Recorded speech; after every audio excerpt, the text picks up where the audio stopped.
Good morning, everyone. I'm here as the Vice Co-Chair of the National Resilience Council, and I also happen to be in the Board of Trustees of the Philippine Disaster Resilience Foundation. I'm very happy to see presence of a significant number of local government officials, experts from different sectors, and of course the diplomatic community led by Ambassador Haneda of Japan, Ambassador Kim of the United States, and Ambassador Stevenson of Australia. From the government side, of course, General Lim of MMDA, and then USEC's David, Halad, and Solidum. Now, the series of earthquakes that has hit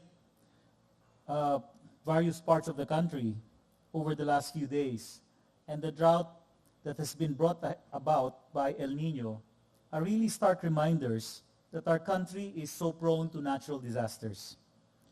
Today, of course, the focus is on seismic catastrophe, but disasters need not be catastrophic if we can better prepare ourselves and improve our resilience. That is why this conference is so important, as we can learn from other sectors and other countries. I'm happy to report that the private sector over the last few years have moved beyond business continuity planning. Before, the focus was on BCP and response to that after a disaster. But what is happening now is the business sector or the private sector is looking at preparedness, prevention, and pre-disaster recovery planning.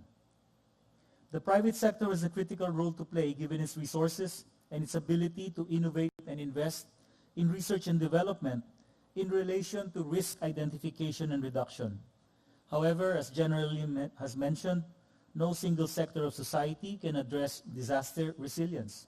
It must be the responsibility of a whole of society. Each and every one of us is responsible, and what we need to do is to establish and institutionalize links between science and technology in academia and decision makers in industry, government, and communities. I sincerely hope that at the end of this conference, we can come up with concrete ways to identify, understand, and reduce risk and establish mechanisms for joint collaboration. Maraming salamat po. Thank you.